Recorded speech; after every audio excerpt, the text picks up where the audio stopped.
And ఇప్పుడు మా director Bobby గారు టు ప్లీజ్ స్పీక్. బాబీ గారు.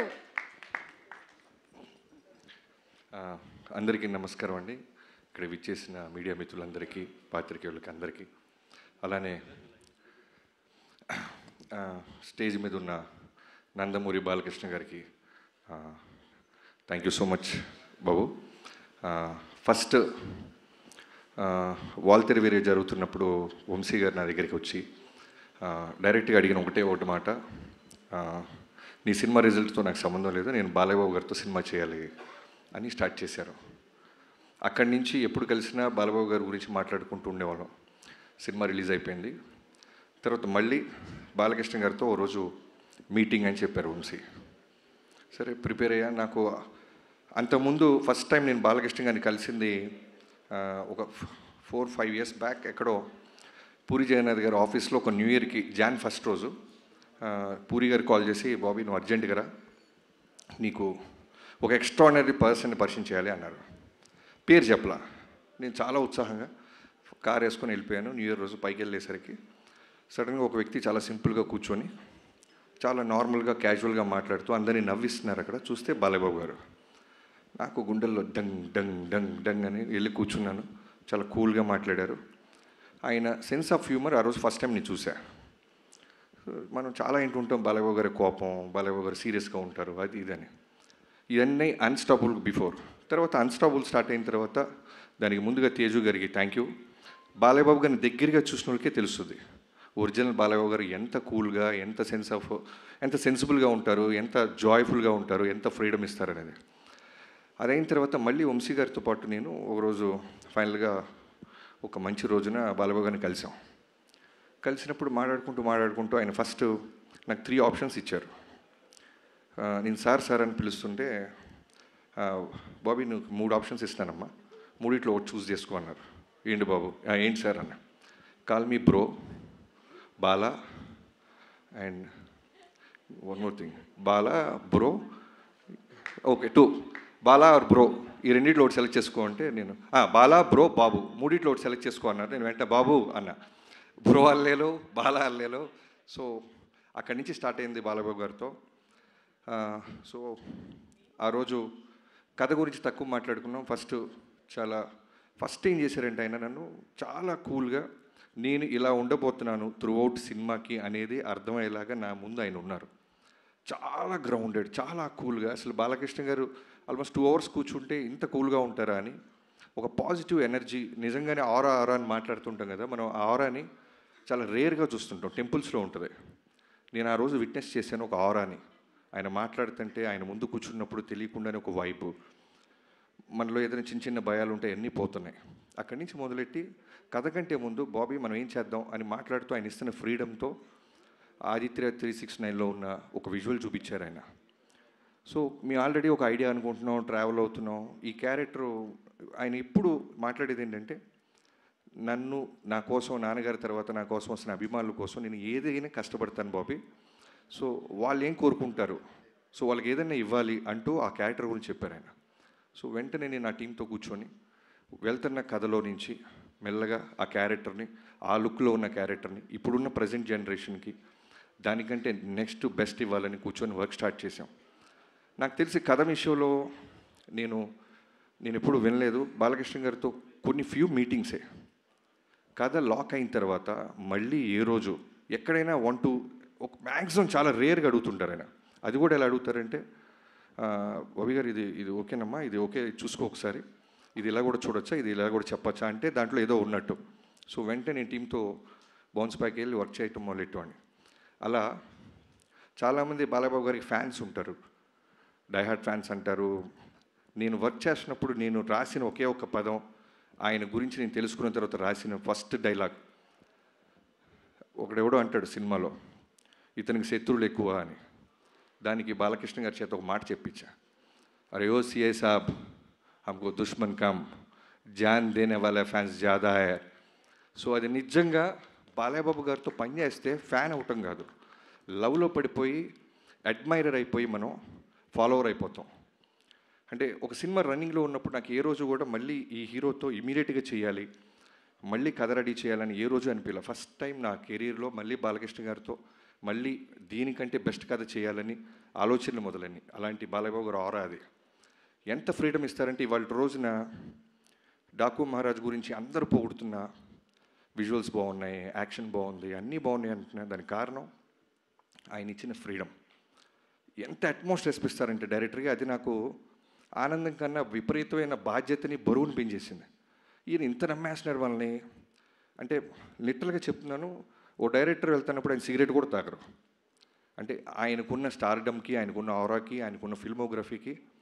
నాకు 6వ సినిమా నేను దాక్కుని వెళ్ళాల్సి వచ్చేది. ఆయన నన్ను చూసి సిగరెట్ పడేస్తారు, వెంటనే లెగిసి మాట్లాడతారు, డైరెక్టర్ గారు వస్తున్నారు సైలెంట్గా ఉండండి అంటారు. ఇలాంటి ఒక ఒక ఒక సూపర్ స్టార్డమ్ ఉన్న హీరో ఎందుకు గాడ్ ఆఫ్ మాసెస్ అయ్యారు, ఇవన్నీ నేను దృష్టిలో పెట్టుకొని ఏదో ఒక విధంగా ఇంత ఫ్రీడమ్ ఇస్తున్నారే, ఇంత గాడ్ ఆఫ్ మాసెస్ హీరో నా చేతిలో ఉన్నారు కదా, మనం బెస్ట్ ఇవ్వాలి అని ఇప్పటిదాకా నేను గర్వంగా చెప్తున్నాను. ఇంకా వర్క్ చేస్తూనే ఉన్నాను, చేస్తాను కూడా. ఈ సినిమా జాన్ 12న ఒక టీం అందరం కలిసి, ఇది నా ఒక్కడి కృషి కాదు, హానెస్ట్గా చెప్తున్నాను, ఒక సైన్యంతో. ఇంకో డైలాగ్ కూడా ఉంటుంది, ఎవడో అంటాడు ఆయన వెనకాల ఒక ముఠా ఉంది అనేదో, అంటే ముఠా కాదు సైన్యం అంటారు. సో అలాంటి ఒక సైన్యం స్టార్ట్ చేస్తే డిఓపి విజయ్ కార్తిక్ కన్నన్ గారు. నేను జైలర్కి ముందే ఒకసారి ఎప్పుడో మాట్లాడాము, నేను వంశీ గారు. అంటే ఏమైపోయిందంటే వంశీ గారు తను కూడా అంతే, చాలా చాలా అంటే బాలకృష్ణ గారికి బెస్ట్ ఇవ్వాలి బాబీ, బెస్ట్ ఇవ్వాలి బాబీ అనేది మనోడు ఎప్పుడు కలిసినా. సో విజయ్ కార్తిక్ కన్నన్ గారి గురించి అడగంగానే వెంటనే టచ్లోకి వెళ్ళి ఆయన పిలిపించి కథ చెప్పడం జరిగింది. సో విజయ్ గారిని ప్రాజెక్ట్లో తీసుకురావడానికి ఫస్ట్ నేను థ్యాంక్స్ చెప్పాల్సింది వంశీ గారితో పాటు ఈక్వల్గా తేజు గారికి.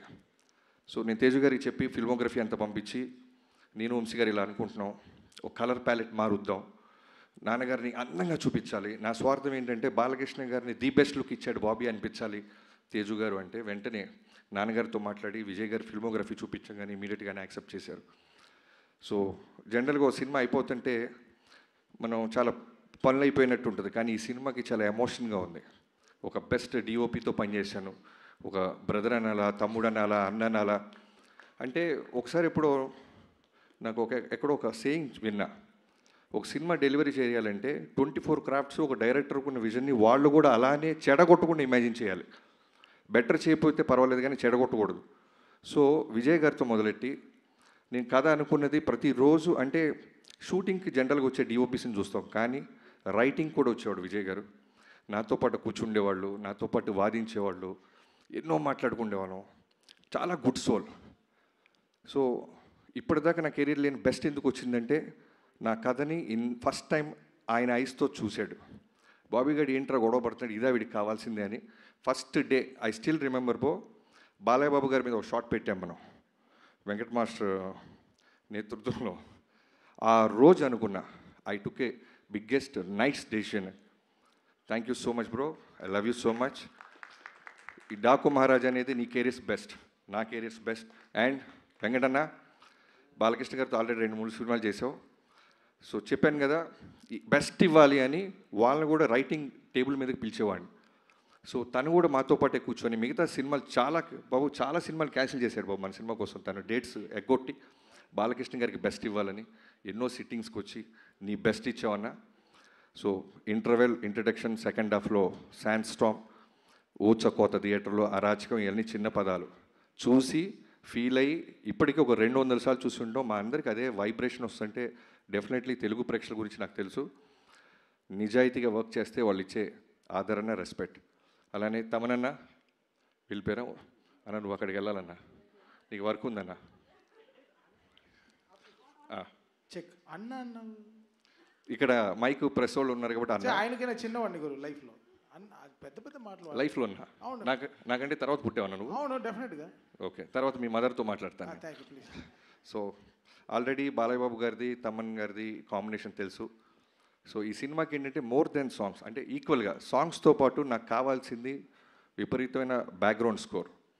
బాలయ్య బాబు గారి మీద మేము తీసిన విజువల్స్ అయి ఉండొచ్చు, మేము ఖర్చు పెట్టిన లొకేషన్ సెట్స్ అయి ఉండొచ్చు, సాలిడ్ ఒక ఇంగ్లీష్ బీజిఎమ్స్ ఏదో ఉండాలి. ఎక్కడో తమిళ సినిమాలు చూసి మనం వాళ్ళ రెఫరెన్స్లు మనం వింటున్నామే, మనవి కూడా రెఫరెన్స్లు అవ్వాలి కదా, మన సినిమా ఎందుకు అవ్వకూడదని తమన్ గారిని కలిసాం. సో తమన్ గారు నిజంగా చెప్తున్నాను, ఇందాక నేను బాలబాబు గారు అదే మాట్లాడుకుంటున్నాం, స్పీకర్ అంత పెద్ద స్పీకర్ నేల మీద పడింది. సో థియేటర్లలో జాగ్రత్త, స్పీకర్ల కింద కూర్చున్నోళ్ళు జాగ్రత్త, మేమైతే బాధ్యతలం కాదు. అంత బెస్ట్ ఇచ్చామన్నా. అండ్ యుగేంద్ర గారు అదే చెప్తున్నాను కదా, ఒక సైన్యంగా మన బాలబాబు గారు అందంగా చూపించాలి, బెస్ట్ ఇవ్వాలని వెళ్తాను. నాతో పాటు వచ్చిన సైన్యంలో యుగేంద్ర గారు ది బెస్ట్ వర్క్ ఇచ్చారు. శాండ్ స్టామ్ అది క్రియేట్ చేయటం, ఒక జనరల్గా యానిమల్స్ జోలికి, ఫైర్ జోలికి, వాటర్ జోలికి వెళ్ళకూడదు సినిమాలో. చాలా కష్టమైన క్రాఫ్ట్స్ అవి, ఎగ్జాక్ట్గా మనం అచీవ్ చేయలేకపోతే ఇప్పుడు వస్తున్న సోషల్ మీడియా చూస్తున్నాం, ఖాళీగా ఉన్న వాళ్ళందరూ దాని మీద పడిపోతారు. అలాంటిది యుగేంద్ర గారు ది బెస్ట్ ఇచ్చారు. యుగేంద్రజీ, నేను ఎందుకు ఇందాక మీరు మాట అన్నారు, బాబీ చాలా స్పేస్ ఇస్తున్నాడు కెమెరామ్యాన్కి, ఎడిటర్కి, మాస్టర్కి, మీకు అంటే, అది నేను బాలబాబు గారి దగ్గర చూసా. ఆయన కథను నమ్మిన తర్వాత డైరెక్టర్కి వదిలేస్తారు. అంటే అలా వచ్చి కూర్చొని పొద్దున్నే 7 కంటే 6 వచ్చి కూర్చొని, ఎండైనా, వానైనా, వర్షమైనా, తుఫానైనా, ఏమైనా సరే, ఇందాక చాలా మంచి రిఫరెన్స్ చెప్పావు బ్రో, ఫైర్లో చేసాం, స్పార్క్స్ పడుతున్నా కళ్ళార్పరు, శాండ్ స్టామ్ విపరీతమైన చుట్టూ ప్రొఫైలర్స్ పెట్టి గుర్రం నుంచి బాలబాబు గారిని తీసుకొస్తుంటే కన్నార్పరు, వర్షం పడుతున్నా కన్నా, అలానే ఎంత ఇంటెన్స్గా ఉంటారంటే చేసి మళ్ళీ దగ్గరికి వచ్చి మీకు ఓకేనా. తర్వాత చాలా గుడ్ క్వాలిటీ ఏంటంటే బాలబాబు గారికి డ్రామాలు ఇష్టం ఉండవు, ఓవర్ యాక్ట్ చేయకూడదు ఎవడు. అది నేను 3-4 డేస్లో అర్థమైపోయింది. మనం వెళ్ళిపోయి బాబు బాబు అంటే ఆయనకి నచ్చదు. అలానే ఫ్యాన్స్ ఎవరైనా వచ్చి కాళ్ళ మీద పడుతుంటే నచ్చదు. మీరు మీ పనులు చేసుకోండి, మా పనులు మేము చేసుకుంటాం. అంతగా ఫ్యాన్స్ని ప్రేమిస్తారు ఆయన. అవుట్డోర్స్కి ఫ్యాన్స్ వస్తే తిడతారు, ఎందుకు ఇంత దూరం వచ్చారు, మీకు పనులు ఉన్నాయి కదా, జాగ్రత్తగా వెళ్ళండి దారిలో అని. సో మిగతా నా రైటింగ్ టీం, బాబాయ్ మోహన్ కృష్ణ గారు, మీరు మీకు తర్వాత చెప్తాం, మీరు బాలకృష్ణ గారితో మీరు వేసిన జోకులన్నీ చాలా ఉన్నాయి, రికార్డ్ చేసాం, అన్నీ తర్వాత ప్లే చేస్తాం. సో మోహన్ కృష్ణ గారు నాది ఆల్మోస్ట్ నా 2003 నుంచి నా జర్నీ, ఒక రక్త సంబంధం లేకపోయినా బాబాయ్ అని పిలవటం మొదలెట్టాను. నాతో పాటు నిరంతరం నాతో పాటే ఉంటాడు ఆయన. ఆయన కొడుకు ఎదుగుతుంటే ఎంత ఆనందపడతాడో నాలో ఆయన కొడుకుని చూసుకుంటాడు. అలానే చక్రి నా ఫ్రెండ్, నాతో పాటు త్రూఅవుట్ సినిమాలో ఉన్నాడు, ఫ్యామిలీకి నాలాగే దూరంగా ఉన్నాడు, ఎన్నో ఎఫర్ట్స్ పెట్టాడు. బాలబాబు గారికి బెస్ట్ ఇవ్వాలి, బాలబాబు గారు బెస్ట్ ఇవ్వాలి, మా బాబాకి బెస్ట్ ఆపర్చునిటీ వచ్చింది అని. And Vineeth, thank you so much. Teasers, promos, posters అన్నీ ఎన్నో బాధ్యతలు తీసుకొని నువ్వు టిల్ డేట్ ఎక్స్ట్రాడినరీగా మనం రిలీజ్ చేస్తున్నావు. చాలా స్పీచ్ పెద్ద అయిపోతుంది గైస్, నిజం చెప్తున్నా, ఈ సినిమాకి చాలా ఫంక్షన్స్ ఉంటాయి. ఇవాళే చెప్తున్నాను, ఎవరైనా ఉంటే మార్క్ చేసుకోవచ్చు, వీడింత బిల్డప్ ఇచ్చాడు ఎక్కడన్నా ప్రమోషన్స్ అని. అనంతపూర్ మేము రాకపోవడానికి కారణం బాలయ్యబాబు గారు తిరుపతిలో జరిగిన ఇన్సిడెంట్కి ఇమీడియట్గా రియాక్ట్ అయ్యి, ఇలాంటి టైంలో మనం సెలబ్రేట్ చేసుకోవటం న్యాయం కాదు బాబీ, నా ఫ్యాన్స్ అర్థం చేసుకుంటారు, వాళ్ళు ఎంతో ఖర్చు పట్టారు, ఎంతో కష్టపడ్డారు, ఆల్మోస్ట్ 3-4 డేస్ నుంచి ఒక పండగగా వాళ్ళ దేవుడు వస్తున్నట్టు వాళ్ళందరూ రెడీ అయిన వాళ్ళు ఒక్క బాలయ్యబాబు గారు ఫోన్ కాల్తో ఎవరు నెగిటివ్ అవ్వలేదు, ఎవరు అప్సెట్ అవ్వలేదు, సినిమా కోసం ఆగారు. ఒక ఎమ్మెల్యేగా బాలయ్యబాబు గారి మనసు అది, ఒక క్యాన్సర్ హాస్పిటల్ అధినేతగా బాలయ్యబాబు గారి మనసు అది అని అర్థం చేసుకున్నారు. నేను ఎక్కడో ఇంటర్వ్యూలో కూడా చెప్పాను, బాలయ్యబాబు గారి ఫ్యాన్స్ బాలయ్యబాబు గారు లాగే ఉంటారు, చాలా వరకు స్ట్రైట్ ఫార్వర్డ్, నచ్చినా నచ్చపోయినా. లైక్ ఎగ్జాంపుల్ వంశీ, తనకు నచ్చిన ప్రమాదమే, నచ్చపోయిన ప్రమాదమే. నచ్చితే పెద్ద పెద్ద స్టేట్మెంట్ చేస్తాడు, భయవేస్తూ ఉంటుంది, నచ్చకపోయినా అలానే ఉంటుంది. వంశీ గారు ఎంత ఫ్రీడమ్ ఇస్తారంటే, మా 130 రోజులు షూటింగ్ జరిగితే నాకు తెలిసి హార్డ్లీ ఒక 5-6 టైమ్స్ వచ్చి ఉంటారండి. యావిడికి రమ్మంటే పర్లేదు గురువు మీరు చూసుకోండి అంటారు. సినిమా అంతా రెడీ అయిన తర్వాత రావటం మొదలెట్టాడు. అంత స్పేస్, అంత ఫ్రీడమ్ ఇచ్చేవాడు వంశీ గారు. Thank you so much. I hope మీ డ్రీమ్ 15 ఏళ్ళగా వెయిట్ చేస్తున్న మీ డ్రీమ్ని ఈ సినిమాతో మనం బెస్ట్ ఇస్తున్నాం. మీరు ఇంకా బుక్ మై షో ఆ గొడవలో ఉన్నారు, ఓకే క్యారీ ఆన్, మన సినిమా కాబట్టి. అలానే editors Niranjan, thank you Niranjan, thank you so much, మీకు నిద్ర లేకుండా చేస్తున్నాను. అలానే Reuben bro, thank you so much, నువ్వు ఈ సినిమాకి ఇచ్చిన బెటర్మెంట్ కట్ చాలా చాలా హెల్ప్ అయ్యింది. అంటే సినిమాని చాలా పై స్థాయికి తీసుకెళ్ళింది. అండ్ శేఖర్ మాస్టర్ గారు and Shankar master, thank you so much. And Avinash Kolla గారు, నేను ఫస్ట్ టైం అవినాష్ గారితో పనిచేస్తున్నాను, ఆర్ట్ డైరెక్టర్. అంటే చెప్పాను కదా, నేను జనరల్గా దేవుణ్ణి, ముహూర్తాన్ని నేను నమ్ముతాను, కానీ బాలబాబు గారిని చూసిన తర్వాత వాటి వైబ్రేషన్ నిజంగానే నాకు అర్థమైంది. ఏ ముహూర్తాన ఆయన కథ విన్నారో, ఏ ముహూర్తాన్ని ఆయన సినిమా పూజ ముహూర్తం పెట్టారో నాకు తెలియదు. ఆ రోజు నుంచి అన్నీ ఈ సినిమాకి పాజిటివ్ జరుగుతూనే ఉన్నాయి. అలానే అవినాష్ గారు one of the best art director. ఏ రోజు కూడా మాకు ఇది కాదు, ఇది అవ్వదు అని లేదు. జైపూర్, రాజస్థాన్, ఎక్కడికైనా వెళ్ళు, ఆ వరల్డ్లో అక్కడికి వస్తున్నారు, అక్కడ క్రియేట్ చేశారు. ఇక్కడికి వచ్చిన తర్వాత మాకు ఏదైనా బ్యాలెన్స్ ఉందంటే ఆ వరల్డ్ మొత్తం మాకు తీసుకొచ్చి పెట్టేవాళ్ళు. Thank you Avinash ji, thank you so much. మీలాంటి ఒక టెక్నీషియన్స్తో నాకు ఈ సినిమాలో దొరకటం నిజంగా ప్రౌడ్గా ఫీల్ అవుతున్నాను. Thank you so much.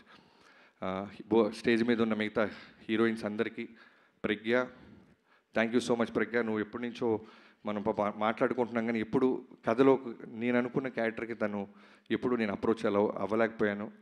ఎగ్జాక్ట్గా ప్రజ్ఞకి నేను కాల్ చేసినప్పుడు నేను ఇప్పటికీ నాకు ఆ వైబ్రేషన్ వస్తుంది. తను తిరుమల దేవస్థానానికి వెళ్ళి బయటికి రాగానే నేను కాల్ చేశానంట. సో ఒక సినిమాకి మంచి జరగాలంటే అన్నిటినీ ఆ దేవుడు భగవంతుడు ఇస్తాడనటానికి ప్రజ్ఞ ఒక one of the example. Thank you Pragna. Okay, thank you. అలానే శ్రద్ధ, ఈ సినిమాలో నీ క్యారెక్టర్ గురించి ప్రీ రిలీజ్ ఫంక్షన్స్లో తక్కువ మాట్లాడాలి, ఎందుకంటే I can't reveal it, but you are the best, the best చేసావు. ఎంత ఓపిక్గా ఎన్ని ఎన్ని ఎన్ని సైన్లైనా సరే డైరెక్టర్ గారికి మీకు ఓకేనా, చిన్న వాయిస్ పెంచాలన్నా, డౌన్గా మాట్లాడానన్నా, thank you so much. And Urvashi అనగానే జనరల్గా సాంగ్స్ కోసం పిలుస్తారు, ఐటమ్ సాంగ్ చేసి పంపిస్తారు. ఇలా అనుకుంటున్న ఊర్వశిని మేము నిజంగానే ఈ సినిమాలో ఒక కీ క్యారెక్టర్గా వాడాం. చాలా చాలా అందంగా చూపించాం, చాలా బాగా చేసిన అమ్మాయి. Thank you Urvashi. ఈ సినిమాతో నువ్వు ఇంకా పెద్ద సినిమాలు చేస్తావని నేను నమ్ముతున్నాను.